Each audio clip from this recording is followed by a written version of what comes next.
Criminals are watching the DOJ's crypto shift. So should we. Treasury's move to shift prosecutorial resources away from crypto may please the industry. But the decision could prove harmful down the line, says Yoav Keren, CEO and co-founder of BrandShield. The Department of Justice recently issued new guidance directing prosecutors to scale back their efforts to investigate and litigate cryptocurrency crimes. This subsequently disbands the government's National Cryptocurrency Enforcement Team, NCET, in an effort to prioritize immigration and procurement issues over cryptocurrency enforcement. While the DOJ frames this as a move to streamline resources, threat actors are watching and adapting. While it's too early to observe its impact on the cryptocurrency world, I believe this move is more than a bureaucratic shuffle. It signals an enforcement vacuum that cybercriminals will rush to fill. Cybercriminals are highly adaptable and thrive in moments of regulatory ambiguity. When criminal enforcement, whether of blue-collar or white-collar crime, becomes limited, threat actors take note and often shift their operations outside the lines of prosecutable conduct. The same is true of the cryptocurrency space. In the digital economy, especially within the decentralized, unregulated, and fast-moving world of Web3 and crypto, this gray area is fertile ground for impersonation scams, fake airdrops, phishing campaigns, and spoof tokens. Even before this policy change, scams involving fake coins, phishing sites, and wallet siphons were already on the rise. According to the FBI's latest cryptocurrency fraud report, cryptocurrency fraud amounted to $5.6 billion in losses, a 45% increase since 2022. Now, as the glare of federal scrutiny moves away from the crypto space, individuals, exchanges, and brands otherwise vulnerable to impersonation must prepare for a rise in cryptocurrency fraud.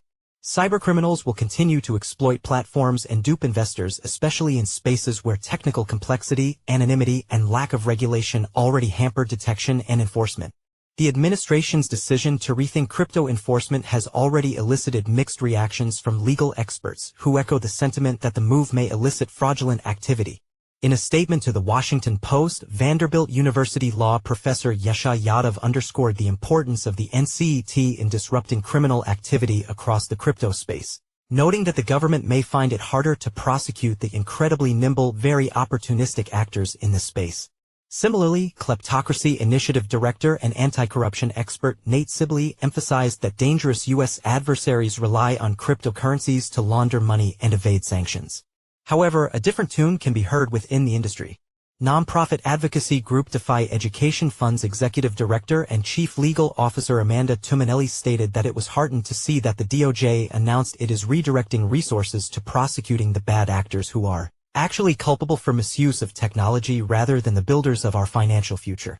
On one side, experts looking from the outside warn that the move may lead to an increase in cybercrime, while those within the industry argue that shifting focus to crimes relating to terrorism and drug cartels is a better use of resources. Only time will tell which side is correct. Complicating matters is the increasing use of AI by attackers. With an arsenal of generative AI tools at the fingertips of anyone with an internet connection, fraudsters can now produce scams that go beyond phishing links. Their full ecosystems of deception, fake social media accounts, copycat token launches, cloned websites, and AI-generated influencers pushing scams. The result? Digital fraud is not only becoming more prevalent, it's becoming more believable and harder to detect. What does this mean for those trying to build a safer crypto ecosystem? As the United States government reprioritizes its criminal focus, the responsibility of protecting investors and brand reputations will fall even more heavily on the private sector. Here's how blockchain platforms, exchanges, brands, and investors operating in this space can respond. The DOJ's pivot may be strategic, but its ripple effects, especially in a fast-moving space like crypto, are already visible. If you're building in Web3, now's the time to tighten your defenses. Because for every dollar the government pulls back, bad actors are investing tenfold. At the heart of every financial system, traditional or decentralized, is trust. And right now, trust is one of crypto's biggest vulnerabilities. Widespread impersonation and scams, coupled with limited enforcement, have created a sense of skepticism that keeps the broader public on the sidelines. If companies operating in the crypto space want digital assets to become mainstream, they must take ownership of building trust from the ground up. That means doubling down on transparency, accountability, and proactive protection. Because until trust becomes the norm, adoption will remain the exception. Correction, April 15, 2025, 15:20 Universal Time Coordinated edits Def's description.